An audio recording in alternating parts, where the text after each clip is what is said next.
पूरा समाज जब इसके साथ जुड़ेगा और इसके लिए सरकार सहयोग भी करे, डॉट्स योजना के अंतर्गत ट्यूबरक्लोसिस के पेशेंट को चिन्हित करना, समय पे पोषण किट उपलब्ध कराना, 500 रुपए महीने की व्यवस्था उसके लिए, जब तक उपचार चलता तब तक उसको उपलब्ध करवाने की व्यवस्था के साथ जोड़ना। अगर समाज स्वस्थ होगा तो समाज सशक्त भी होगा, समाज सशक्त होगा तो राष्ट्र समर्थ होगा, और राष्ट्र समर्थ होगा तो खुशहाली होगी, और 2047 में भारत एक विकसित देश के रूप में स्थापित होगा। इसलिए यह सामाजिक कार्य के लिए सामुदायिक जिम्मेदारी भी आवश्यक है। हम सब इस बात को देखें, कोई हमारे अगल बगल कहीं भी कोई ट्यूबरक्लोसिस का शिकार है, हम उसकी जांच कराएं, डॉक्टर तक लेके जाएं, उन्हें उपचार की व्यवस्था कराएं, नियमित तो दवा खाएं, इसके लिए हालचाल लें, पोषण किट उपलब्ध करवाएं। और अगर हम करते हैं तो यह कार्य नर सेवा ही नारायण सेवा है, यही भगवान की सेवा है। उस व्यक्ति को इस बीमारी से उबारने में आप मदद करेंगे तो आप ईश्वरीय कार्य के साथ सहभागी बन रहे हैं, और नर सेवा नारायण सेवा के साथ जोड़ करके इस कार्यक्रम के साथ आपको जुड़ना है। 500 ऐसे रोगियों को आज पोषण किट यहां पे उपलब्ध कराया जा रहा है, और मैं उन सबसे भी अपील करूंगा वे नियमित दवा लें।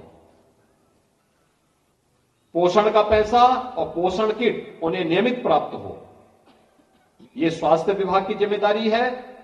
और जो इस संबंध में जिन जो सहायक बने हैं, मित्र बने हैं, उन लोगों की भी जिम्मेदारी बनती है, जनप्रतिनिधियों की जिम्मेदारी बनती है, समाज के प्रत्येक जागरूक नागरिक की जिम्मेदारी बनती है कि हम इस पवित्र कार्यक्रम के साथ जुड़ करके उन लोगों को राहत देने में अपना योगदान दें। भाइयों बहनों, आज हम एक नए भारत का दर्शन कर रहे हैं। प्रधानमंत्री मोदी जी के नेतृत्व में देश ने प्रत्येक क्षेत्र में प्रगति की है, स्वास्थ्य क्षेत्र ने भी काफी प्रगति की है।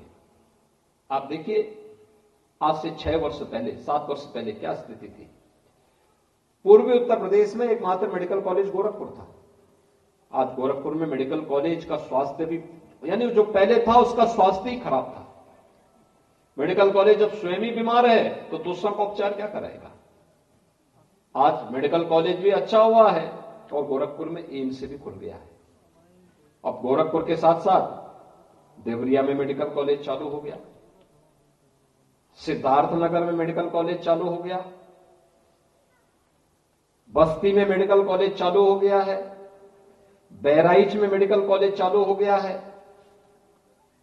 कुशीनगर में मेडिकल कॉलेज बन रहा है, महाराजगंज में मेडिकल कॉलेज बन रहा है, बलरामपुर में मेडिकल कॉलेज बन रहा है, गोंडा में मेडिकल कॉलेज बन रहा है। यानी इतने मेडिकल कॉलेजेस बन रहे हैं,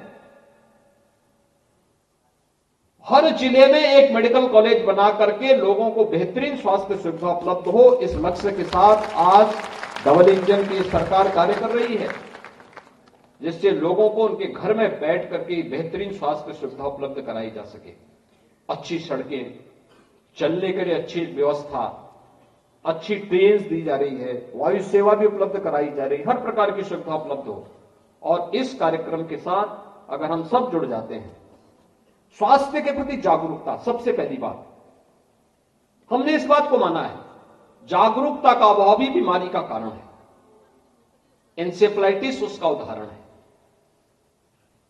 आपने देखा होगा इंसेफ्लाइटिस से सैकड़ों मौतें होती थी। यहां गोरखपुर में, कुशीनगर, देवरिया, महाराजगंज, सब जगह मौतें होती थी।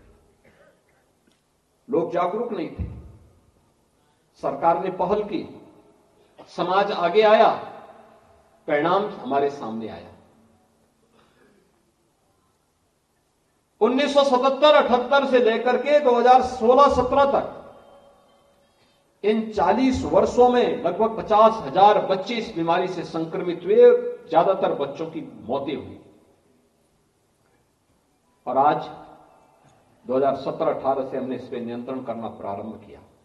एक साथ सभी विभाग मिलकर के कार्य किए, जागरूकता के कार्यक्रम चलाए गए, स्वच्छता के लिए, शुद्ध पेयजल के लिए, छिड़काव के लिए, दवा के लिए, वैक्सीनेशन के लिए, स्वास्थ्य केंद्रों को सुदृढ़ीकरण करने के लिए। परिणाम क्या है? इंसेफ्लाइटिस पूरी तरह नियंत्रित हो गया है। बच्चों की मौत को कंट्रोल कर दिया गया है।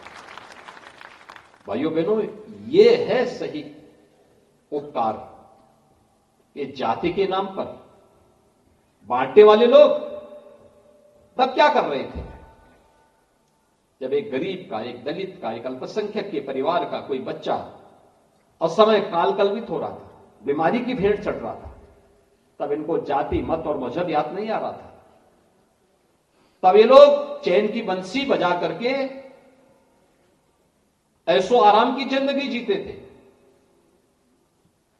लेकिन जब चुनाव आते हैं, सबको जाति जाति नजर आने लगती है। इसलिए भाइयों बहनों, विकास के प्रति, शासन की योजनाओं के प्रति